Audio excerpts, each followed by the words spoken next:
जिनकी जिह्वा भगवान नाम संकीर्तन नहीं करती, भगवान नाम जप नहीं करती, जिनका चित्त भगवान के चरण कमलों का ध्यान नहीं करता, जो भगवान के चरण कमलों में एक बार भी अनुराग नहीं करते, जिह्वा न भक्ति भगवद गुण नाम धेयम चेतश्च न स्मरति चरणारविंदम कृष्णाय नो नमति यच्छिर एकदापि काना न यद्वमसतो कृत विष्णु कृत्यान। आकृत विष्णु कृत्यान आनयध्वम, अंतिम पद क्या है? अकृत विष्णु कृत्यान आनयध्वम। जो अकृत विष्णु कृत्य हैं उनको घसीट के कर ले आओ।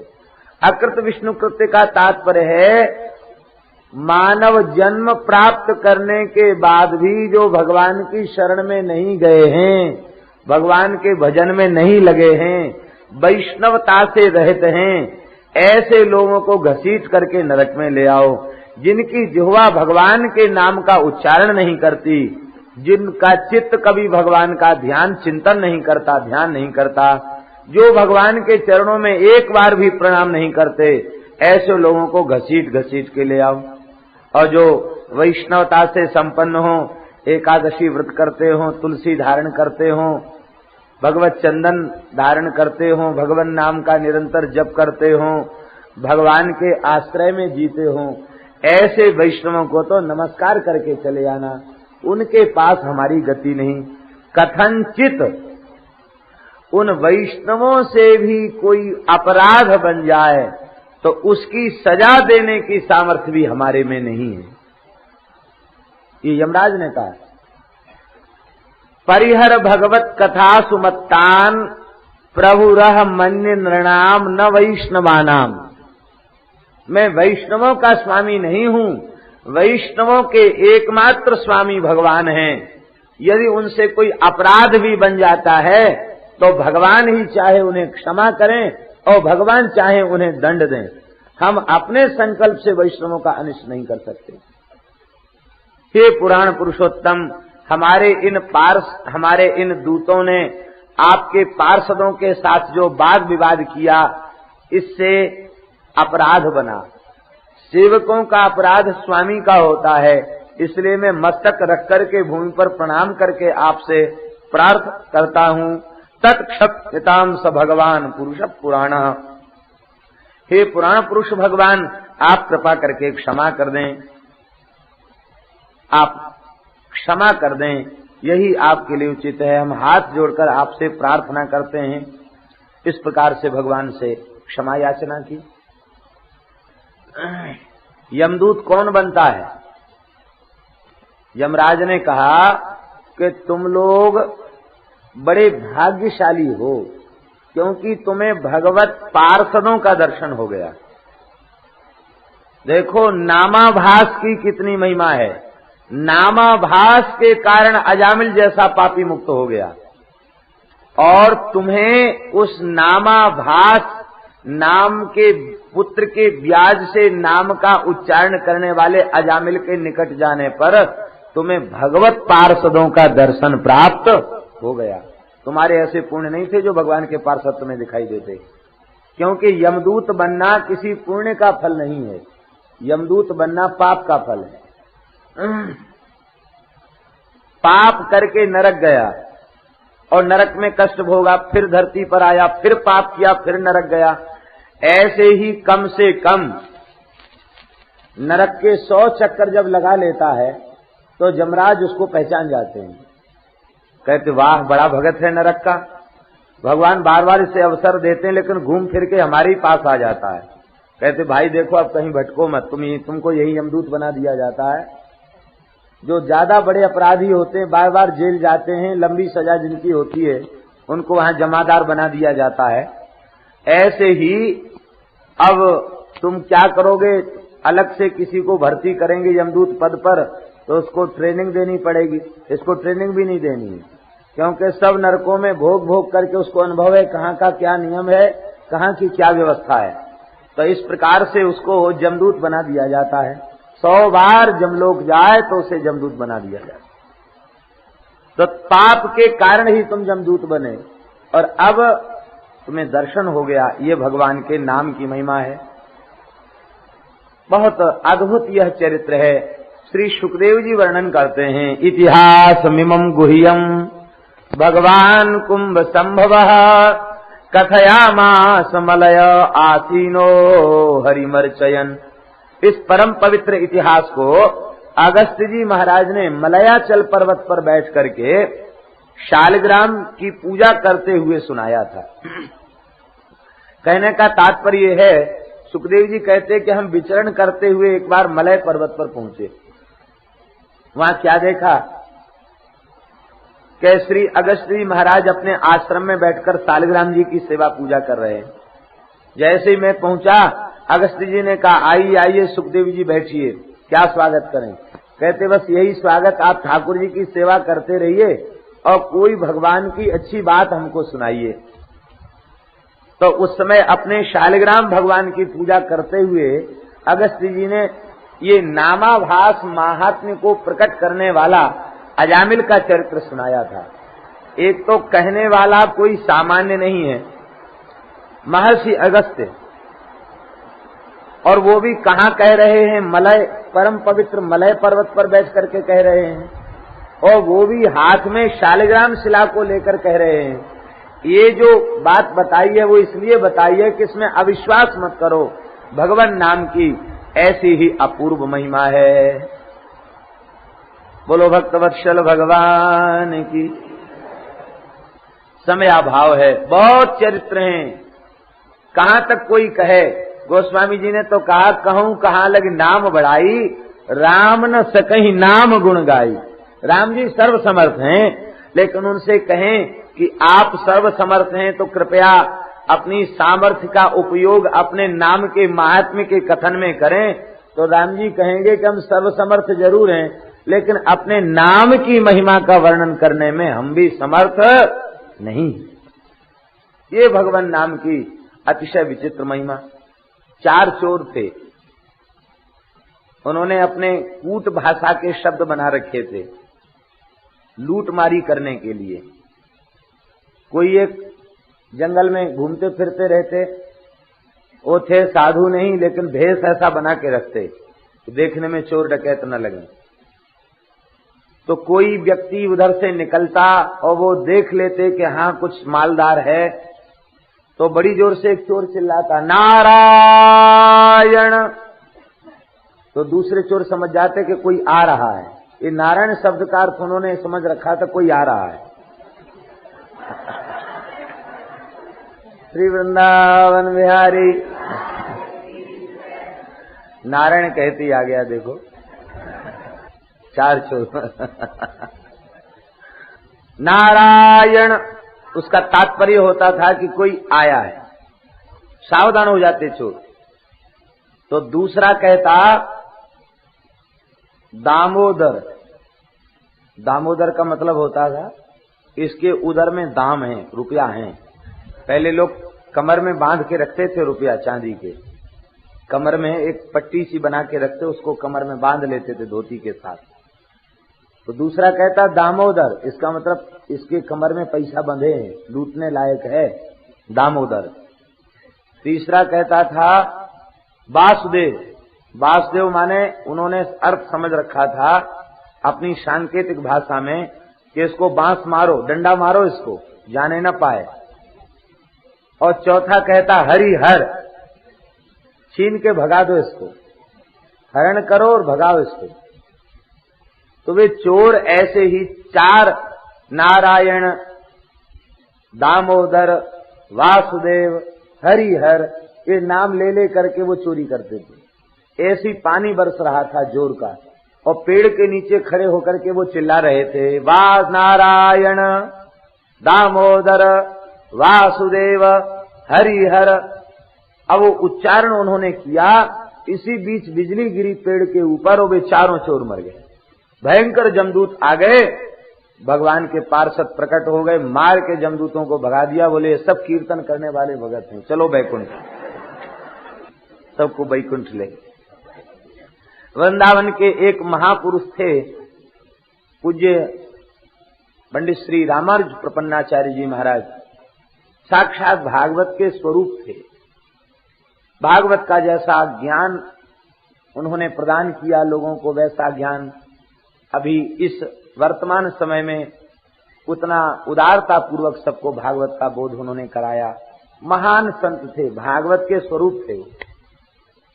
उन्होंने एक सुनाई बात, लेकिन एक संत ने किसी व्यक्ति के ऊपर कृपा की, बहुत रजोगुणी व्यक्ति था, कृपा की और कहा कि देखो भाई ऐसा है, कभी कभी तो नाम लिया करो, तुम हमारे पास आते जाते हो तो भगवान का नाम लिया करो, संत के पास आने का कुछ तो लाभ मिलना चाहिए। बोला महाराज क्या करें, हम तो इतने व्यस्त हैं कि हमको बिल्कुल भजन करने का समय नहीं, बहुत व्यस्त हैं। 24 घंटे में कोई एक समय तो फुर्सत का होता। अरे महाराज मरने की फुर्सत नहीं है, इतने व्यस्त हैं। महात्मा बोले मरने की फुर्सत हो या न हो, मरना तो पड़ेगा, इसलिए समय निकालो भजन के लिए। विचार करके बताओ कोई एक ऐसा समय है जहां तुम एकांत में रह के 2-4 नाम ले सको। तो वो बोला महाराज शौचालय में जितनी देर बैठते हैं उतनी देर समझो कि एकांत रहता है, बाकी तो हमको समय नहीं मिलता। महात्मा इतने दयावान थे, वे बोले कोई बात नहीं, वही नाम ले लिया करो।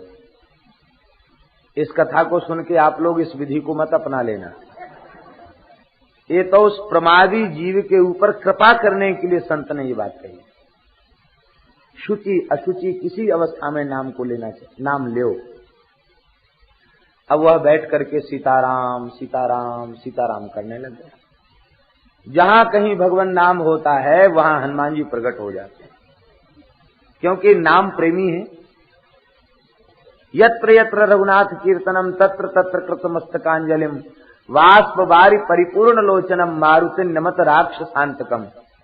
हनुमान जी प्रकट हो गए, उनको बड़ी गुस्साई करे, ऐसे तो भजन करता नहीं, यही इसको भजन क्या स्थल मिला और यही अवस्था इसको भजन की मिली। एक लात लगाई हनुमान जी ने उसको। अब इधर तो हनुमान जी लात लगा के चल दिए, इधर दिव्य साकेत धाम में श्री रघुनाथ जी के श्रीअंग में हनुमान जी सुगंधित तैल की मालिश कर रहे थे। मालिश करते करते जैसे पीठ का स्पर्श किया कि रघुनाथ जी शिहर उठे। बहुत कष्ट है, बड़ी पीड़ा है। क्या हुआ भगवान? बोले पीठ में बहुत जोर की चोट लगी है। पीतांबर हटा के देखा तो उनकी पीठ में बानर का पदचिन्ह बना हुआ था। यह देखकर हनुमान जी को बड़ा आश्चर्य हुआ। बोले प्रभु ये किस बानर ने धृष्टता की आपकी पीठ में पैर लगाया? भृगुलता का चिन्ह तो पहले से ही था, ये बंदर की लात का चिन्ह पीठ में और हो गया। ये किसने पैर लगाया? उस बानर को हम दंडित करेंगे। यह सुनकर के रघुनाथ जी बोले कि हनुमान जी पूछो मत, नाम मैं नहीं बता सकता, बस तुम तो सेवा करो। नहीं नहीं महाराज आप नाम जरूर बतावें, हम उसे अवश्य दंड देंगे। बोले देखो उसे दंड मत देना, लेकिन नाम हम बता देते हैं। क्या? बोले उस बानर का नाम है हनुमान। श्री राम राम। भगवान क्या कह रहे हैं? मैं आपका चरण सेवक आपकी पीठ में लात लगाऊंगा? हमको तो स्मरण में नहीं आ रहा है। भगवान ने कहा याद करो, अमुक व्यक्ति नाम ले रहा था, तो जो नाम लेता है उसकी सजग होकर मैं रक्षा करता हूं। नामाश्रयी का रक्षक मैं स्वयं हूं। वो तो नाम ले रहा था, मैं उसकी सुरक्षा में खड़ा था, और तुम्हें क्रोध आया, तुमने लात लगाई, तो त्रिलोक विजयी रावण तुम्हारा एक घूंसा नहीं झेल सका। वो बेचारा कलयुगी प्राणी तुम्हारी लात झेल जाता है। तो उस नामाश्रयी को बचाने के लिए हमने पीठ लगा दिया, उसको प्रहार नहीं हुआ, अपनी पीठ पर चरण का प्रहार सहन कर लिया। क्योंकि यदि मेरा नाम लेने वाला किसी के द्वारा मारा जाता तो ये तो मेरी नाम की बदनामी होती, नाम की महिमा कम होती। तो नाम की महिमा को हमको बचाना था, इसलिए हमने पीठ लगाकर आपके पद प्रहार को रोक लिया। यह सुनते ही हनुमान जी भाव में विह्वल हो गए। ये कथा पूज्य श्री रामानुज प्रपन्नाचार्य जी महाराज ने सुनाई थी। तो कहने का तात्पर्य ये है कि भगवान के नाम की बड़ी भारी महिमा है। हरेर नाम हरेर नाम हरेर नामैव केवलम कलौ नास्त्येव नास्त्येव नास्त्येव गतिरन्यथा। भरोसो जाहि दूसरो सो करो, मोको तो राम को नाम काम तरु, कलि कल्याण फरो।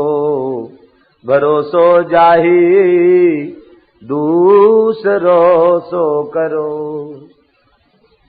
इस बड़ा पद है।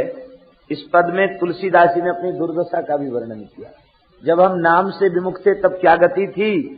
चाटत रहो स्वान पातर ज्यों, कबहु न पेट भरो, सोहो चाखत नाम सुधारस, पेखत पर सुधरो।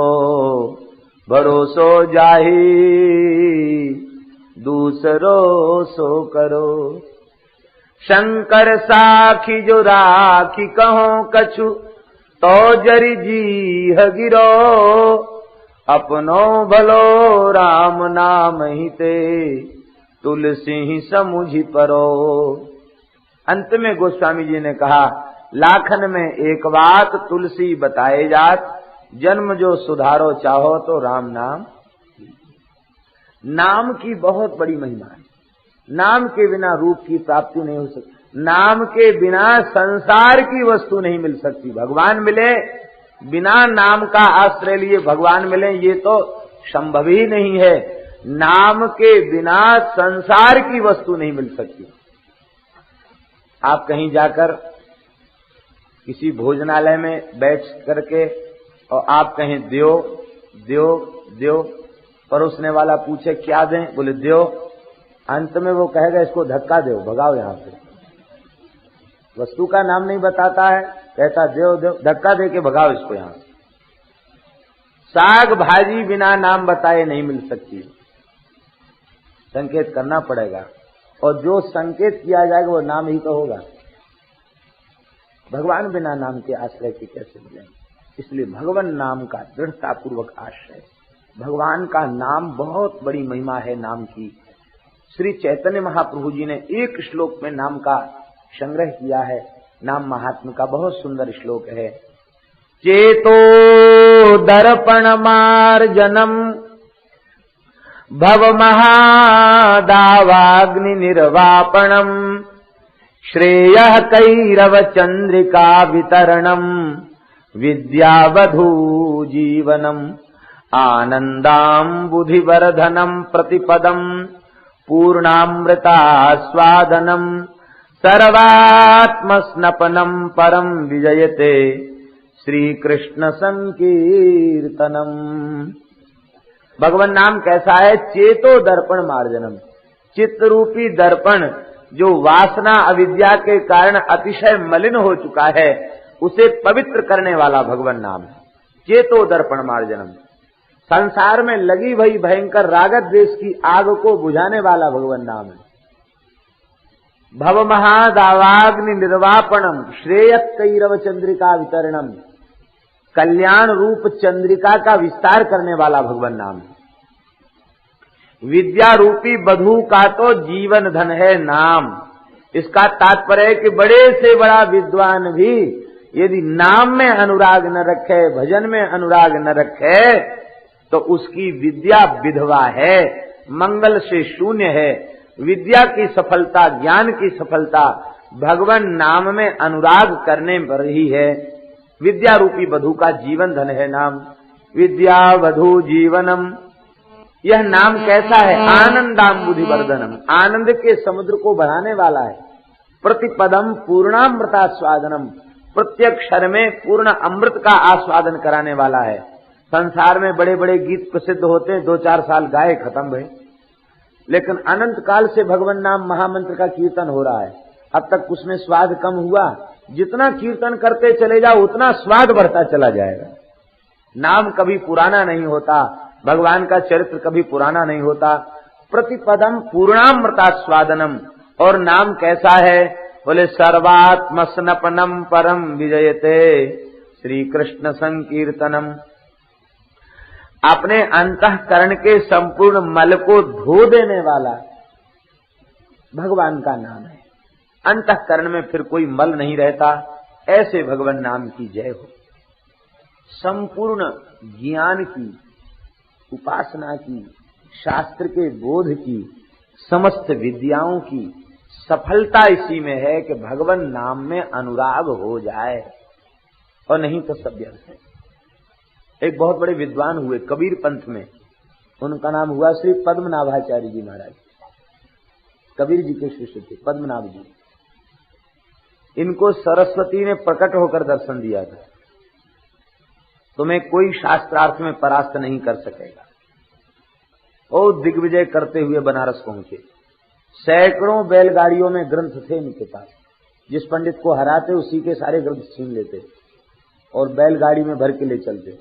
काशी पहुंचे तो इनका हल्ला मच गया, पद्मनाभ आए, पद्मनाभ आए, पद्मनाभ आए, हल्ला मच गया। विद्वान काशी के घबराए, बोले ये सिद्ध सरस्वती पंडित है, कहीं काशी की नाक न कट जाए। काशी तो भगवान की नासिका है। भगवान विश्वनाथ से प्रार्थना करने लगे। विश्वनाथ जी के यहाँ आवाज हुई, कबीर जी से शास्त्रार्थ करा दो। पंडित सोचने लगे, कबीर जी तो बिना पढ़े लिखे, ये इतने बड़े पंडित से क्या शास्त्रार्थ करेंगे, लेकिन चलो भगवान ने आज्ञा दी है तो कबीर जी से ही शास्त्रार्थ कराएंगे। कबीर जी से कहा कि शंकर जी की आज्ञा है विश्वनाथ जी की आपको शास्त्रार्थ करना है। कबीर जी हंसने लगे, बोले हमारी योग्यता का प्रमाण पत्र नहीं जानते भगवान, मशी कागज छुओ नहीं, कलम गही नहीं हाथ। ये हमारी योग्यता का प्रमाण पत्र है और हमसे कहते हैं शास्त्रार्थ करने को।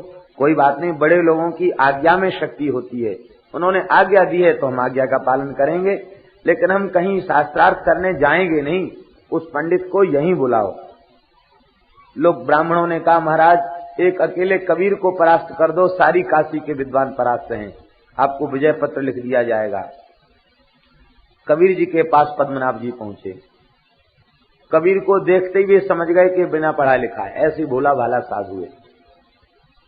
कबीर जी कहते थे आप कोई प्रश्न करिए, वो कहते थे नहीं तुम पहले प्रश्न करो, क्योंकि पहले जो प्रश्न करे वो कमजोर है, जो उत्तर दे वही श्रेष्ठ है। तो परस्पर बात हो रही थी पहले कौन प्रश्न करे। पद्मनाभ कहते थे नहीं पहले तुम ही प्रश्न करो। कबीर जी ने आग्रह देखकर प्रश्न किया, बोले देखो हम पढ़े लिखे तो हैं नहीं, हम सीधी साधी बात पूछ रहे हैं। पढ़ी समझे या समझी पढ़े, अहो कहो दुजराय। पंडित राज तुमने पढ़ के समझा कि समझ के पढ़ा? पढ़ के समझा कि समझ के पढ़ा? सुन कबीर की बात को पंडित गयो चकराए। कबीर की बात सुन के पंडित को चक्कर आ गए। पंडित विचार करने लगे कि कबीर जी तो विचित्र प्रश्न पूछ रहे हैं, पढ़ के समझा कि समझ के पढ़ा। यदि पढ़ के समझा होता तो भी भजन में लग जाते, और समझ के पढ़ा होता तो भी निष्प्रपंच होकर निष्काम भाव से भजन में लग जाते। न तो हमने पढ़ के समझा न समझ के पढ़ा। मौन हो गए पंडित जी और अंत में बोले कि बाबा सच्ची बात तो यह है कि न समझ के पढ़ा न पढ़ के समझे। तो कबीर जी बोले तब तो पढ़वो लिखवो सब धूर भयो, सब धूर हो गई विद्या, किस काम में आएगी ये तुम्हारी विद्या? धूर में मिल गई विद्या। भजन करो, क्यों बेकार के प्रपंच में पड़े हो, भजन करो।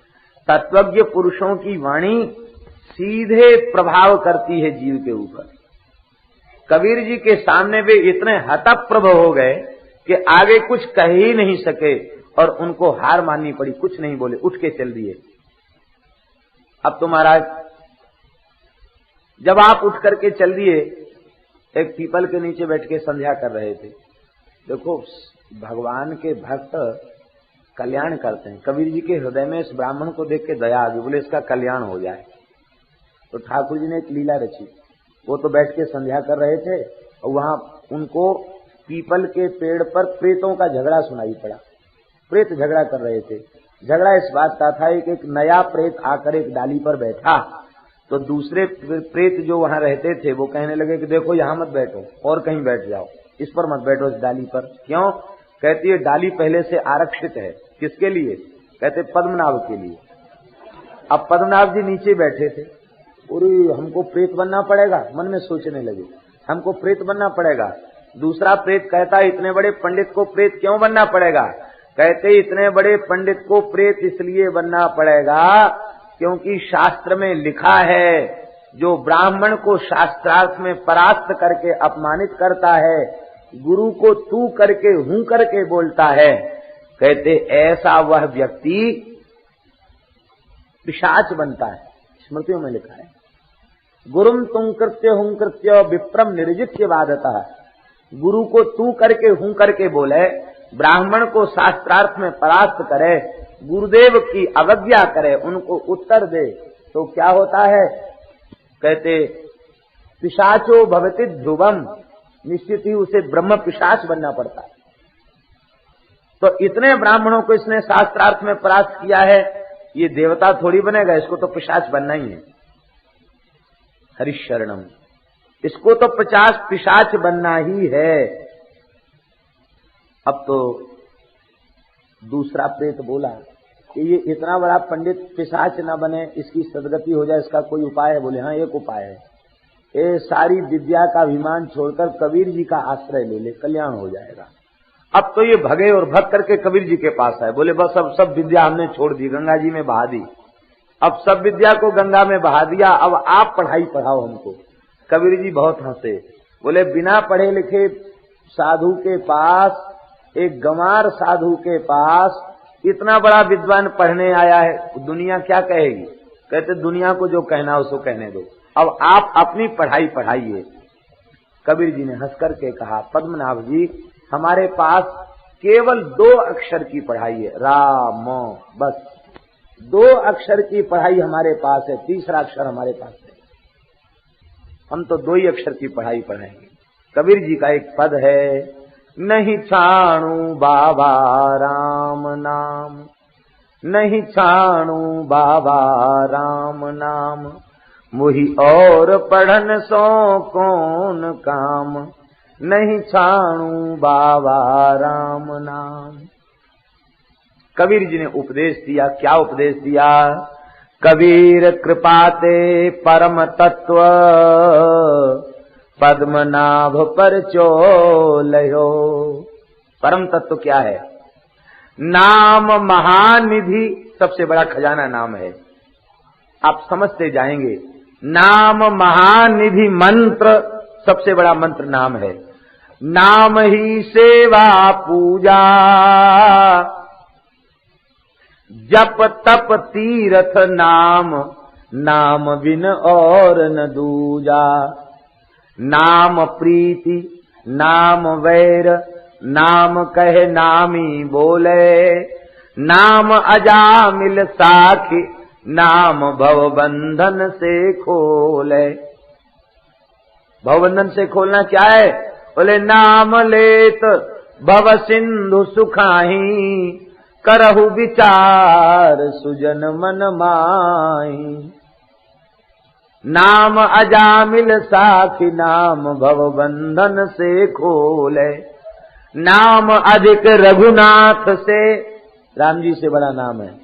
नाम अधिक रघुनाथ ते, राम निकट हनुमत कहो। राम जी के सामने हनुमान जी ने कहा, हनुमान जी से राम जी ने पूछा सबसे श्रेष्ठ क्या है? बोले भगवान आपसे श्रेष्ठ कोई हो सकता है क्या? सबके स्वामी नियंता तो आप हैं। भगवान ने मुस्कुराकर पूछा हमसे भी श्रेष्ठ कोई तत्व है क्या? हनुमान जी ने हंसकर कहा भगवान हमसे ही पूछ रहे हो तो मैं बताता हूं, आपसे श्रेष्ठ आपका नाम है। राम जी ने पूछा कैसे? तो हनुमान जी ने उत्तर दिया, त्वया तु तारिता योध्या, नामना तु भुवनत्रयम्। आपने केवल अयोध्या का उद्धार किया, अयोध्या को तारा, नामना तु भुवनत्रयम्, नाम ने त्रिभुवन को तार दिया। इसलिए वस्तुतः आपका नाम वह विशेष भगवान नाम, आपका नाम वह विशेष महामहिमामय है। एक भगवान नाम से सब कुछ प्राप्त हो जाता। राम कृष्ण नारायण के नाम में भेद करना महज अपराध है, नाम अपराध है। और इतना ही नहीं, 10 नामापराधों में शिव और विष्णु के नाम में भेद करना भी अपराध है। 10 नामापराध। भगवान नाम में भेद नहीं करना चाहिए, एक ही भगवान के नाम है। और एक नाम से सब कुछ प्राप्त हो जाएगा, क्योंकि नाम का अर्थ सबका एक ही है। नारायण माने क्या है? नारो जीव समूह, जीवों के समूह को कहा गया नार, और उनके जो अयन हो, आश्रय हो, उनको नारायण कहते हैं। अर्थात समस्त जीवों का जो आश्रय दाता हो उसे नारायण कहते हैं। वासुदेव सर्वभूत निवासोसी वासुदेव नमोस्तुते, वासनात् वासुदेवस्य वासितम भुवनत्रयम्। ऐसे भगवान वासुदेव सब में जो निवास करे, सबका जो आश्रय हो। अर्थ में अंतर हुआ। विष्णु, विष्णु शब्द का अर्थ क्या है? विष्णुद्री व्याप्तो धातु से विष्णु शब्द बनता, अर्थात जो तत्व सब में विद्यमान हो उसे विष्णु कहते हैं। जो सब में रमण करे उसे राम कहते हैं। और कृष्ण किसे कहते हैं? बोले कृषिर भूवाचका शब्द हणश्च निर्वृत्ति वाचका। कृष्ण माने जीव समूह और ऋणा माने परमानंद। समस्त जीव समूहों का आश्रय बनकर जो परमानंद दे उसका नाम है कृष्ण। तो अब बताइए, नारायण में, वासुदेव में, राम में, कृष्ण में, ये चार नाम हो गए, लेकिन इनका अर्थ एक साथ लिखा जाए तो चारों का अर्थ एक ही है। अर्थ में अंतर हुआ, प्रतिपाद्य परमात्मा में अंतर हुआ, प्रतिपाद्य परमात्मा में भी अंतर नहीं। श्री चरणदास जी महाराज, इनकी उपासना वृंदावन निकुंज रस की उपासना है, और राम नाम का जप करके इन्होंने निकुंज में प्रवेश पाया। चरणदास जी वे श्री कृष्ण को राम नाम से ही श्री कृष्ण को बोलते हैं। और इनके संप्रदाय में श्री राम सखी जी हुए हैं, उन्होंने राम नाम का अर्थ बताया अपने मत के अनुसार। बोले राम नाम का अर्थ क्या है? रामे राधा वसत है, माँ में माधव जान, राम कहे दोनों मिले, राधा माधव आन। राम माने राधा, माँ माने माधव, राम माने राधा माधव। कहते पर सीधे सीधे नाम क्यों नहीं लेते? बोले पतिव्रता नारी अपने पति का सीधा नाम नहीं लेती है, एक रख लेती है कोई नाम। बोले हम पतिव्रता हैं इसलिए उनको राम कह के पुकारते हैं। इस संतों के कैसे भाव हैं। और ओछी बुद्धि के लोग भगवान नाम में भेद करने लग जाते हैं, कितने दुख की बात है। मुरैना में एक संत हो गए हैं, निम्बार्क संप्रदाय के सिद्ध संत श्री चतुरदास जी महाराज। उनकी कुंज आज भी वृंदावन में है। उनके गुरुदेव थे श्री हनुमान दास जी महाराज, बड़े सिद्ध पुरुष थे। साक्षात प्रिया प्रीतम का दर्शन उनको प्राप्त था। तो चतुरदास जी महाराज शिष्य नहीं बने थे, घर छोड़ के राम नाम के जप में लगे। कोई जन्म का संस्कार था, राम नाम के जप में लग गए और सिद्ध हो गए। बाद में साधुओं के द्वारा उनको पता चला कि भाई संत समाज की एक मर्यादा है, विधिवत वेश लेना चाहिए। तो लोगों की इच्छा से उन्होंने गुरु जी से विधिवत वेश लिया। हनुमान दास जी महाराज से वेश की दीक्षा प्राप्त की। लेकिन आपने दीक्षा लेते समय कह दिया, बोले महाराज बचपन से राम नाम जपने का अभ्यास है, आप दूसरे नाम जपने की आज्ञा दोगे तो हम आज्ञा का पालन नहीं कर पाएंगे। और गोपाल मंत्र के जप की भी बात कहोगे तो हम किसी भी मंत्र का जप करें वो छूट जाता, राम नाम निकलने लग जाता। क्या करें, हम तो परवश हैं। तो अब बस केवल संस्कार संपन्न करने के लिए आप हमारे ऊपर कृपा कीजिए, और ध्यान और उपासना जो बताएंगे सो हम करेंगे, लेकिन राम नाम नहीं छोड़ सकते। गुरुजी उनके गदगद हो गए और गुरुजी ने कहा कि तुम्हारे बदले गोपाल मंत्र का जप हम कर लेंगे, क्योंकि तुम जैसे भजनानंदी को शिष्य के रूप में प्राप्त करके मैं कृतार्थ हो जाऊंगा। तुम राम नाम का जप करो और निकुंज रस की उपासना करो, और तुम्हें लीला में प्रत्यक्ष प्रवेश होगा। आशीर्वाद उनके गुरु जी। जब उन्होंने नाम का जप किया तो एक बार एक सिद्धि के पहले की एक घटना है। चतुरदास जी महाराज की नाम जप में लग गए और एक समय एक बात ऐसी सामने आ गई। कुछ वाणियों को मंगाकर उन्होंने पढ़ा तो उनमें आदि नाम, सतनाम, अलख पुरुष का नाम, ऐसे भी शब्द संत वाणियों में आते हैं। निरंजन, अलख पुरुष, सतनाम, आदि नाम। भोले भाले थे बेचारे, थोड़े बहुत पढ़े लिखे थे।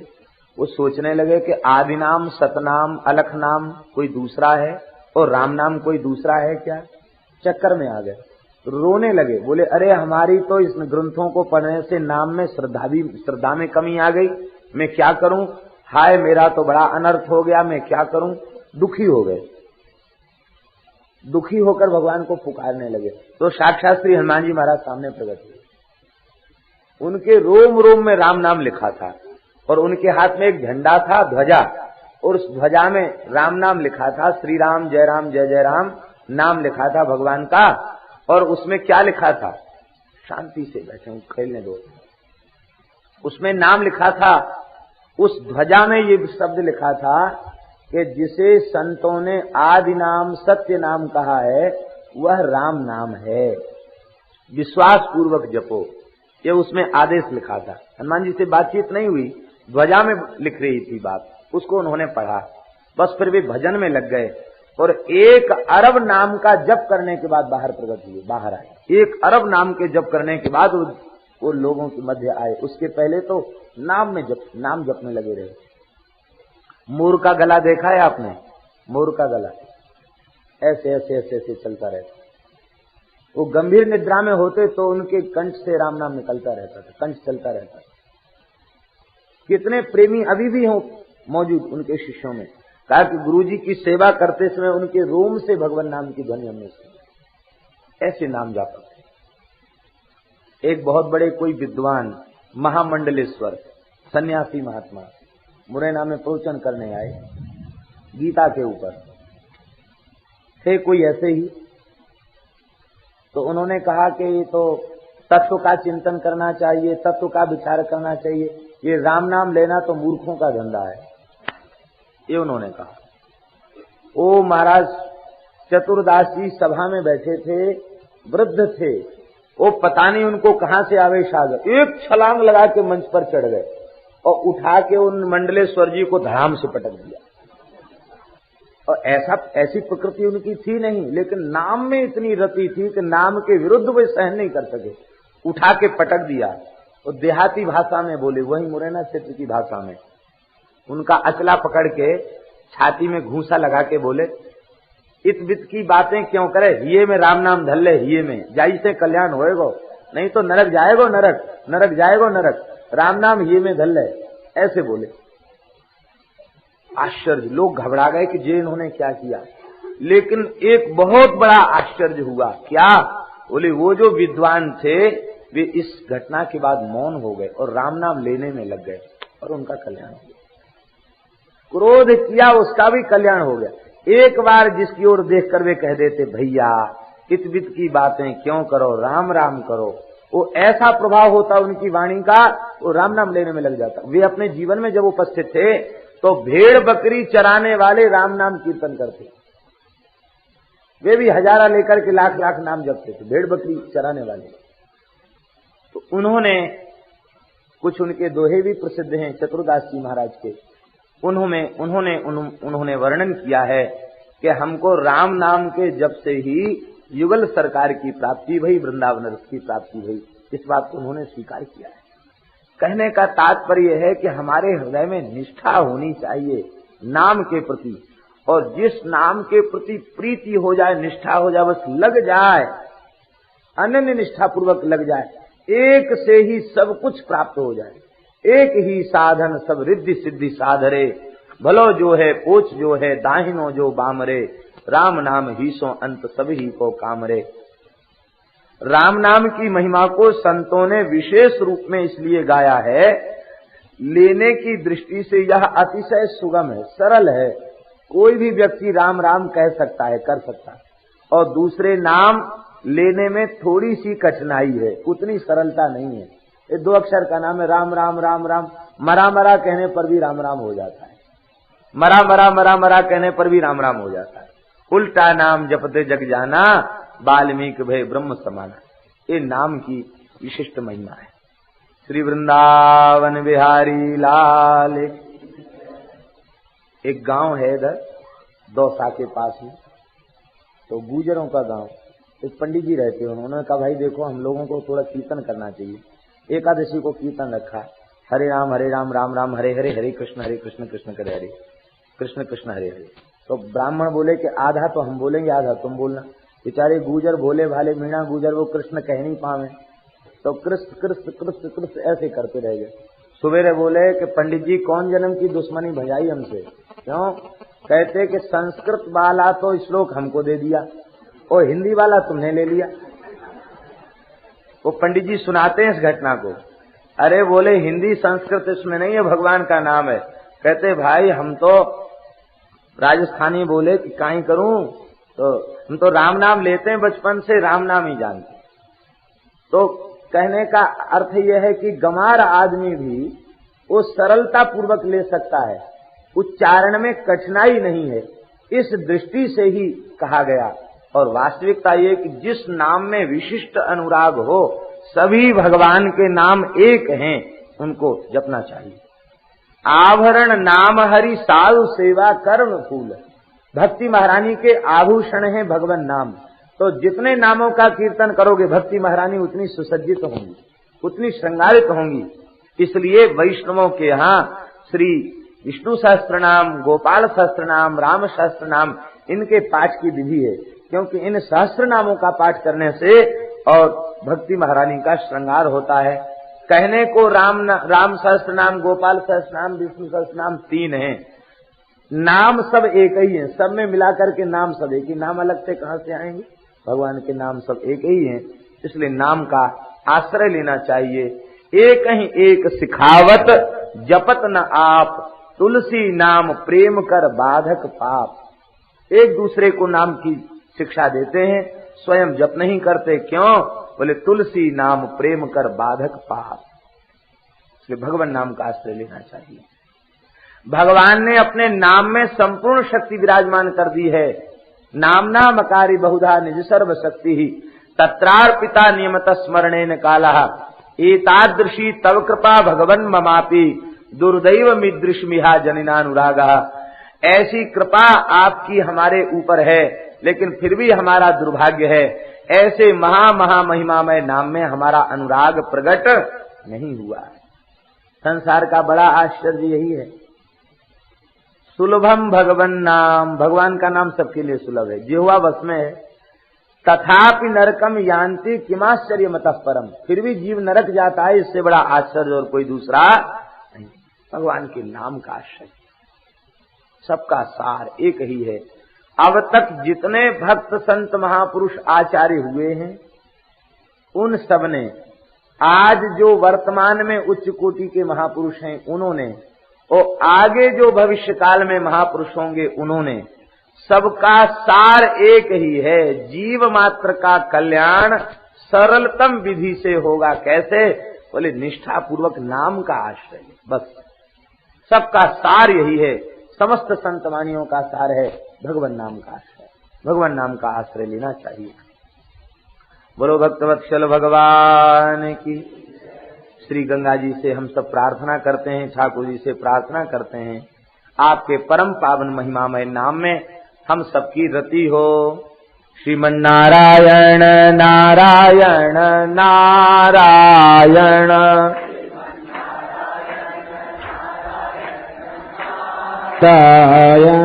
श्रीमन नारायण नारायण नारायण, श्रीमन नारायण नारायण नारायण, भजमन नारायण नारायण नारायण, भजमन नारायण नारायण नारायण, लक्ष्मी नारायण नारायण नारायण, लक्ष्मी नारायण नारायण नारायण, श्री हरि नारायण नारायण नारायण, श्री हरि नारायण नारायण नारायण, राम नारायण नारायण नारायण, राम नारायण नारायण नारायण, श्याम नारायण नारायण नारायण, श्याम नारायण नारायण नारायण, बद्री नारायण नारायण नारायण, बद्री नारायण नारायण नारायण, भजमन नारायण नारायण नारायण,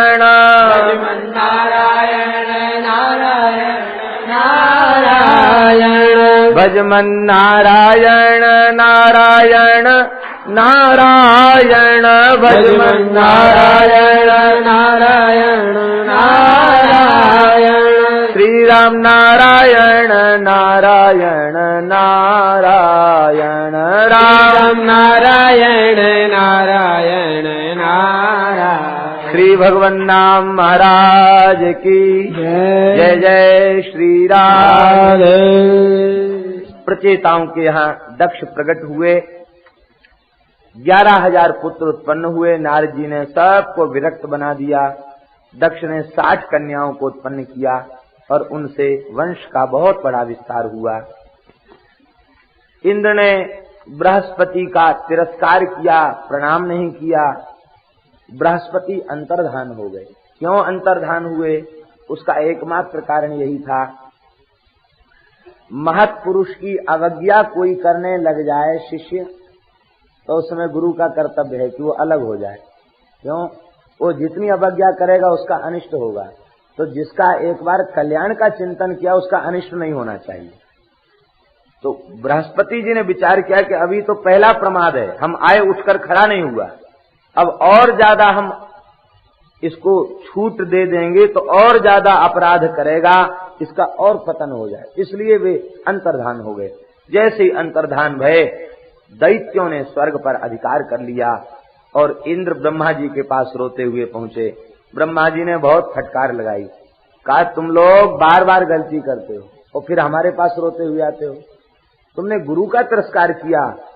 राखे गुरु जो कोप विधाता, गुरु विरोध नहीं को जगत त्राता। गुरु का विरोध करने वाले का संसार में कोई रक्षक नहीं होता। लेकिन तुम आए हो तो कोई बात नहीं, हम उपाय बताते हैं। त्वष्टा ऋषि के पुत्र विश्वरूप को गुरु बनाओ। इन्होंने विश्वरूप को गुरु बनाकर नारायण कवच को प्राप्त किया और बल प्राप्त करके स्वर्ग पर पुनः अधिकार कर लिया। विश्वरूप की माता दैत्य कुल की थी, इसलिए दैत्यों ने कुछ इन्हें सिखाया पढ़ाया और इन्होंने कुछ ऐसे मंत्रों का उच्चारण किया कि दैत्यों का बल बढ़े। इंद्र को सहन नहीं हुआ और इंद्र ने इनके मस्तक को काट दिया। त्वष्टा ऋषि ने क्रुद्ध होकर के यज्ञ किया, वृत्तासुर उत्पन्न हुआ। वृत्तासुर ने देवताओं को के अस्त्र शस्त्रों को निगल लिया। देवता स्वर्ग छोड़कर भाग गए। देवता भगवान की शरण में गए हैं। भगवान ने कहा दधीची की हड्डियों से वज्र बनाओ और वृत्तासुर का वध करो। दधीची जी ने अपनी हड्डियों का दान कर दिया। वृत्तासुर से युद्ध हुआ है और वृत्तासुर भगवान के महान भक्त हैं। 4 श्लोकों में वृत्तासुर ने भगवान की स्तुति की है। भगवान ने गीता में आज्ञा दिया माम अनुस्मर युद्ध च। इस आज्ञा का पालन करता हुआ दिखाई पड़ रहा है वृत्तासुर। तो युद्ध भी कर रहा है और भगवान का स्मरण भी कर रहा है। और युद्ध जैसी विषम परिस्थिति में वो भगवान की प्रार्थना कर रहा है। और वो भी प्रार्थना ऐसी वैसी प्रार्थना नहीं, भागवत धर्म का सार है इसके 4 श्लोक। इसको श्री वल्लभाचार्य महाप्रभु जी ने अपने पुष्टि मार्ग की नींव बताया है। इन 4 श्लोकों पर श्री वल्लभाचार्य जी ने पुष्टि मार्ग की स्थापना की। ये वृत्त चतुश्लोकी भागवत के नाम से ये प्रसिद्ध हैं। बड़ी अद्भुत इसकी भक्ति है। यहाँ समझने की बात यह है कि चित्त की स्थिति कितनी ऊंची है। जप करने पर, ध्यान करने पर, कीर्तन करने पर भी हम अपने मन को समाहित नहीं कर पाते। लेकिन कितनी ऊंची चित्त की स्थिति है। युद्ध जैसी विकट परिस्थिति में उसका चित्त भगवान में इस प्रकार से लगा है और इतनी गंभीर स्तुति कर रहा है। ये एक महान आश्चर्य है। कहने का तात्पर्य हमें अपने चित्त की स्थिति को ऐसा ही बनाना चाहिए। विकट परिस्थिति में भी भगवान न भूलें। वृत्तासुर कहते हैं अहम हरे तब पादैकमूल दासानुदासो भवितास्मि भूयः मनस्मरेता सुपतेर्गुणास्ते गृणीत वाक् कर्म करो तु कायः। हे भगवन, हे हरे, हे भगवन, आप ऐसी कृपा करें कि आपके चरण कमलों का अनन्य भाव से आश्रय लेने वाला जो आपका कोई दास है, उसका दास में बन जाऊं। दासानुदासो भविता सिंधुया, आपका दास बन के तो देख लिया। चित्रकेतु रूप में नारद जी की कृपा भई, शंकरषण भगवान का दास बन गया और भक्त का तिरस्कार किया, शंकर जी का तिरस्कार किया तो असुर योनि में जाना पड़ा। तो आपका दास बनने के बाद भी देखा गिरते हुए नीचे, लेकिन दासानुदास को नीचे गिरते हुए नहीं देखा। इसलिए हे भगवान, दास नहीं दासानुदास बना दीजिए। एक तो ये भाव है। दूसरा भाव ये है कि हे भगवान, हम आपके दास बनने के योग्य कहाँ हैं? आपका कोई दास हो, उसके चरण कमलों का मैं दास बन जाऊं, इसी में मेरा परम सौभाग्य होगा।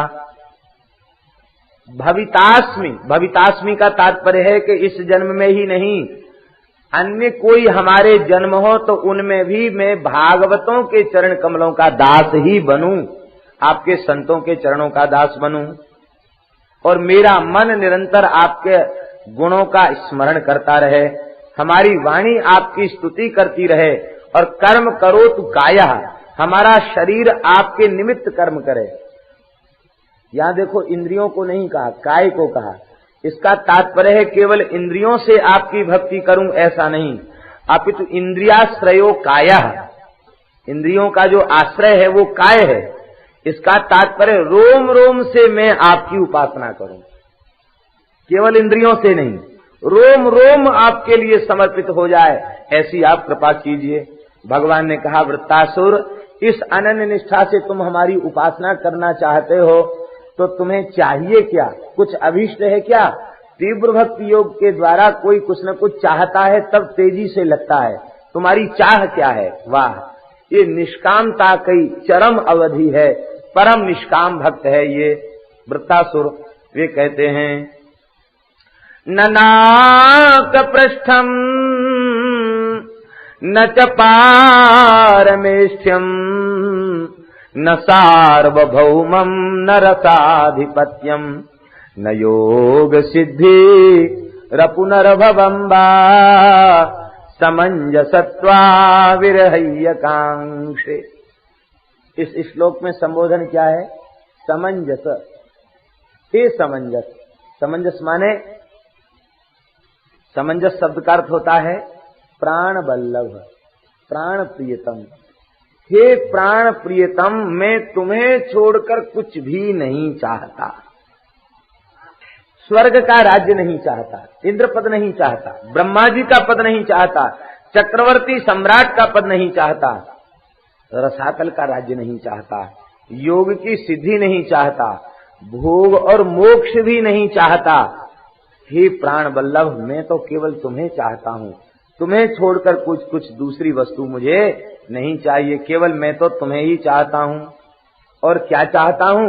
बोले बस मैं आपको व्याकुल हृदय से पुकारता रहूं। कैसे? अजात पक्षा इव मातरम खगा स्तन्यम यथावत् तरा क्षुधार्ता प्रियम प्रियेवभ्युसितम विषण्णा मनोरविंदाक्ष दिदृक्षते त्वाम